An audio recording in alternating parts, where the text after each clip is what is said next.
আজকে আমরা ক্লাস 9-এর যে বাস্তব সংখ্যা চ্যাপ্টারটি আছে, এই বাস্তব সংখ্যা চ্যাপ্টারটি করতে গেলে যে গুরুত্বপূর্ণ কিছু জিনিস আমাদের জানা অবশ্যই দরকার, সেগুলো সম্পর্কে জানব। যেমন ধরো, এখানে আছে স্বাভাবিক সংখ্যা কাকে বলে, অখণ্ড সংখ্যা কি, পূর্ণ সংখ্যা কি, মূলদ সংখ্যা কি, অমূলদ সংখ্যা কি, বাস্তব সংখ্যা কি। এই যে বিভিন্ন সংখ্যা আমাদের চারপাশে ঘোরাঘুরি করছে, এগুলোকে কোন সংখ্যাকে কি সংখ্যা বা কোন সংখ্যার কি নাম, সেগুলো সম্পর্কেই আমরা আজকে জানব। প্রথমে আছে স্বাভাবিক সংখ্যা বা ন্যাচারাল নাম্বার। এটা কি? দেখো, তোমাদের যে পাঠ্য বইতে দেওয়া আছে এখানে 65, 275, 512 এই সংখ্যাগুলি স্বাভাবিক সংখ্যা। গণনা করা থেকেই সংখ্যার সৃষ্টি হয়েছে, তাই 1, 2, 3, 4 ডট ডট ডট ডট 50 এগুলোকে আমরা গণনার সংখ্যা বা স্বাভাবিক সংখ্যা বলি। তাহলে কোনগুলো স্বাভাবিক সংখ্যা হচ্ছে? একেবারে আমি যদি খাতায় লেখার চেষ্টা করি যে 1, 2, 3 এভাবে 4, 5 ডট ডট ডট ডট একবারে অনন্তকাল অবধি যে সংখ্যাগুলো চলে যাবে প্লাসের দিকে, ধনাত্মক দিকে, সেগুলোকে আমরা বলবো স্বাভাবিক সংখ্যা। দেখো এখানে তোমাদের যেখানে একটা গোল করে দেওয়া আছে যে স্বাভাবিক সংখ্যার দল, অর্থাৎ 1, 2, 3, 4 এভাবে প্লাসের দিকে তুমি যত খুশি তত যেতে পারো, সেগুলো সবই হচ্ছে স্বাভাবিক সংখ্যা। তাহলে এবার তোমাকে একটা এখানে প্রশ্ন করেছে যে স্বাভাবিক সংখ্যাদের মধ্যে সবচেয়ে ছোট সংখ্যা কোনটা। তাহলে তোমরা এখানে দেখে সবাই বুঝতে পারছো সবচেয়ে ছোট সংখ্যা কোনটা হচ্ছে? 1 হচ্ছে। তাহলে সবচেয়ে ছোট স্বাভাবিক সংখ্যা কি হবে? 1 হয়ে যাবে। তারপরে আমাদের বলেছে, এবার দেখো আরেকটা জিনিস যেটা জানা আমাদের দরকার আছে, সেটা হচ্ছে স্বাভাবিক সংখ্যার দলকে সাধারণভাবে ইংরেজি বর্ণমালার n দ্বারা সূচিত করা হয়। এই জিনিসটা মনে রাখবো। এই যে আমরা ইংরেজিতে কি নাম দেখলাম এর, যে ন্যাচারাল নাম্বার, সেই কারণে এই যে প্রথম অক্ষর যে n, তার জন্য এই স্বাভাবিক সংখ্যার দলকে ইংরেজির n অক্ষর দ্বারা প্রকাশ করা হয়। এরপরে আছে আমাদের দেখো অখণ্ড সংখ্যা। অখণ্ড সংখ্যা কি?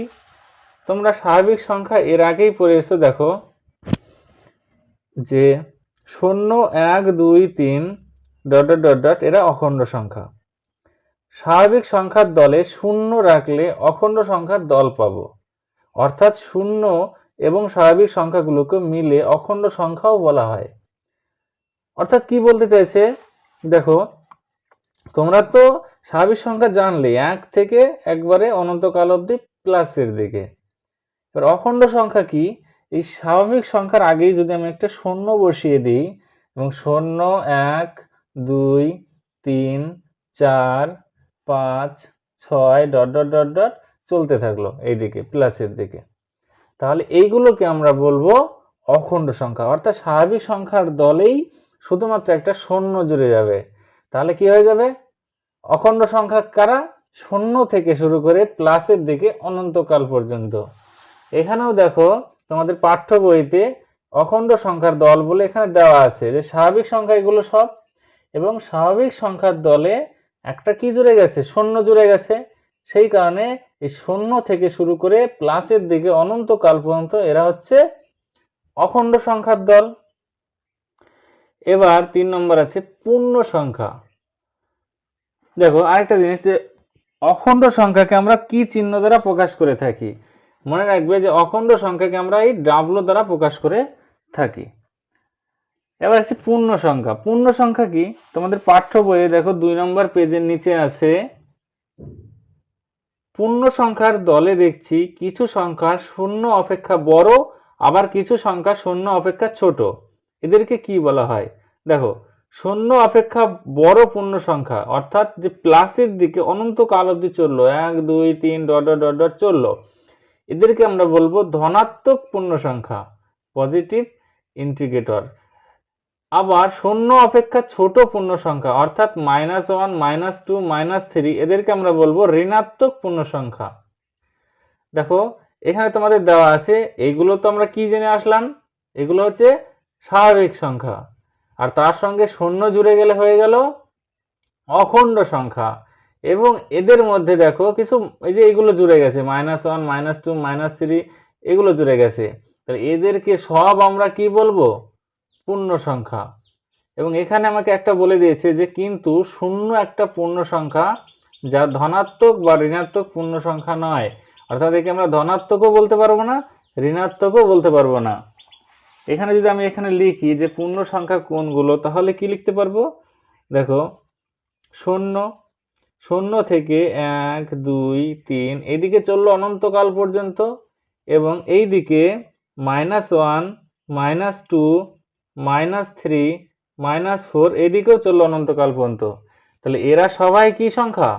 পূর্ণ সংখ্যা। তারপরে কি আছে?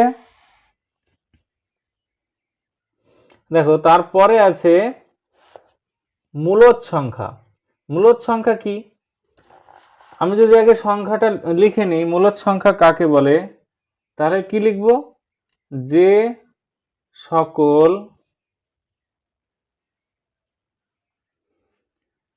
সকল সংখ্যাকে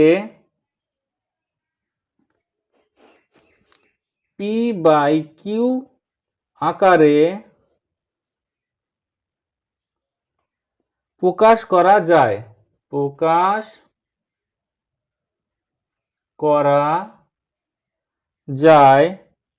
যেখানে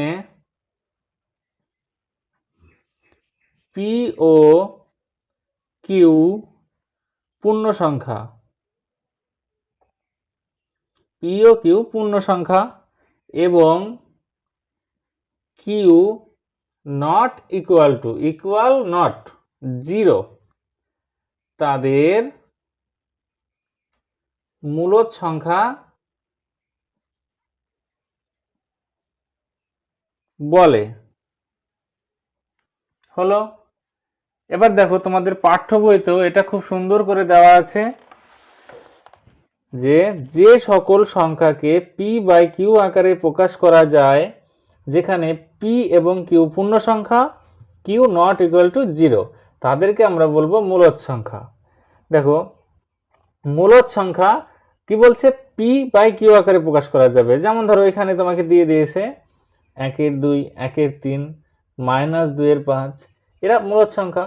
বলছে p/q আকারে প্রকাশ করা যাবে, তাহলে যে এটা 1কে আমরা p ধরলাম, 2কে আমরা q ধরলাম, তাহলে p/q হলো। এটা -15 17 আছে, 15কে আমি p ধরলাম, 17কে আমি q ধরলাম, তাহলে এটা p/q আকারে প্রকাশ করা গেল। এবার তোমাদের প্রশ্ন হতে পারে যে 0 -2 -3 এদেরকে কি প্রকাশ করা যায় p/q আকারে? দেখো, তোমাদের একটু দেখে দিচ্ছি। ধরো, এখানে তোমাকে বললাম আমি 0 নিচে যদি আমি একটা 1 দিই, তাহলে কি ভাগ করা যাবে? বলো, 0কে 1 দিয়ে যাবে না। উত্তর কি দাঁড়াবে? 0ই দাঁড়াবে। তার মানে 0কে আমি এইভাবে লিখতেই পারি, তাহলে এটাকে p/q আকারে প্রকাশ করা যাচ্ছে। এবং যেখানে কি q not equal to 0, q কি 0 আছে? q আছে 1, তার মানে 0 একটা কি মূলদ সংখ্যা। আবার যদি আমি এখানে আছে -1, এবার -1কে কি করতে পারি? দেখো, এখানে বুঝিয়ে দিয়েছে, পাঠ্য বইতেই দেওয়া আছে যে -5 কে লিখতে পারি -5 সমান -5কে আমি 1 দিয়ে ভাগ করলাম, তাহলে -5কে p/q আকারে লিখতে পারলাম। আমি 1 দিয়ে যে সংখ্যাকেই ভাগ করি না কেন, তার উত্তর সেই যা আছে তাই বসে যাবে, -5ই হয়ে যাবে। তার মানে কি, আমাকে মূলদ সংখ্যার সংজ্ঞায় বলেছিল q নট ইকুয়াল টু 0, তাহলে q এর মান তো আমি 0 বসাইনি, বসেছি 1, তার মানে এইভাবে আমরা লিখতেই পারি। ঠিক একইভাবে -1 -2 -4 এদেরকেও আমরা সেই 1 দিয়ে ভাগ করে লিখতেই পারি, তাহলে এরা সবাই কি? সবাই মূলদ সংখ্যা। দেখো, এখানে বলে দিয়েছে যে যেখানে p এবং q পূর্ণ সংখ্যা। এর পূর্ণ সংখ্যা কোনগুলো আমরা জেনে এসেছি কি? এই যে 0 1 2 3 4 প্লাসের দিকে যাবে, এবং মাইনাসের দিকেও -1 -2 -3 এরা সবাই যাবে, তাহলে এদেরকে বলি আমরা পূর্ণ সংখ্যা।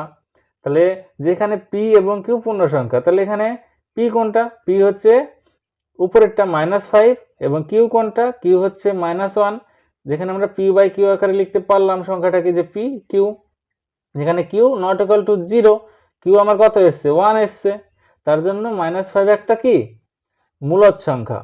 ঠিক একইভাবে এই সবাই হচ্ছে মূলদ সংখ্যার দল। 1-এর 2, 1-এর 3, -2-এর 5, 17-র 7, এগুলো সবাই মূলদ সংখ্যার দল। এবার আসছি অমূলদ সংখ্যা। অমূলদ সংখ্যা কাকে বলে? কি লিখব? যে সকল সংখ্যাকে p/q আকারে প্রকাশ করা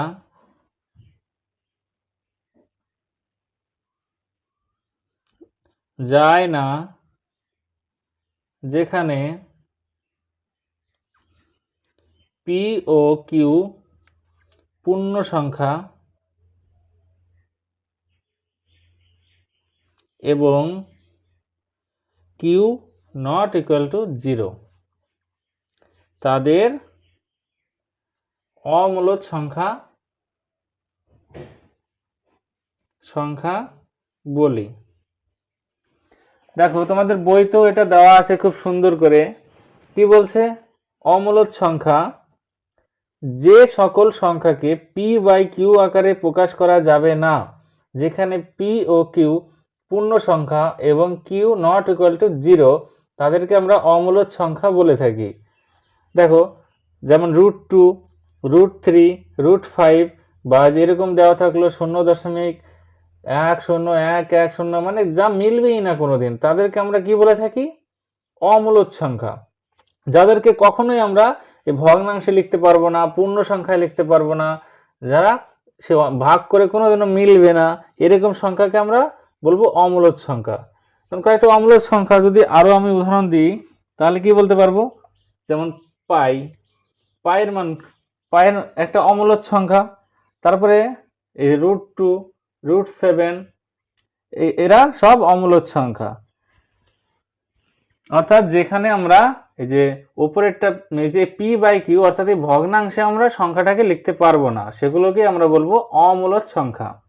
অর্থাৎ মূলদ সংখ্যার যে উল্টোটা, মূলদ সংখ্যায় যেমন আমরা দেখছিলাম p/q আকারে লিখতে পারছিলাম, আর অমূলদ সংখ্যায় p/q আকারে লেখা যাবে না। পরে আছে বাস্তব সংখ্যা বা রিয়েল নাম্বার। বাস্তব সংখ্যা কাকে বলে? যদি আমরা লিখি সংখ্যাটা যে সকল মূলদ সংখ্যার দল ও সকল অমূলদ সংখ্যার দল মিলে যে দল গঠিত হয়, সেই দলই হলো বাস্তব সংখ্যার দল। তাহলে বাস্তব সংখ্যার দলকে আমরা ইংরেজি এই আর অক্ষর দ্বারা প্রকাশ করে থাকি। এর বাস্তব সংখ্যা কোনগুলো বলছে? সকল মূলদ সংখ্যা এবং সকল অমূলদ সংখ্যা। মানে যত সংখ্যা আছে তুমি যে সংখ্যা বলতে পারো, সেটা হতে পারে 1, 2, তারপরে √5, তারপরে 1-এর 2, তারপরে 0.12012115, এভাবে চলতে থাকলো। তারপরে পাই, তারপরে 22-এর 7, তারপরে তুমি যে সংখ্যাই বলো না কেন, -√3, তারপরে √27, যে সংখ্যাগুলো পৃথিবীতে যত মূলদ সংখ্যা আছে এবং যত অমূলদ সংখ্যা আছে, এদের সবাইকে একসঙ্গে আমরা কি বলবো? বাস্তব সংখ্যা। অর্থাৎ বাস্তব সংখ্যা হচ্ছে যার পৃথিবীতে অস্তিত্ব আছে, রিয়েল নাম্বার, সেগুলোকে আমরা বলবো বাস্তব সংখ্যা।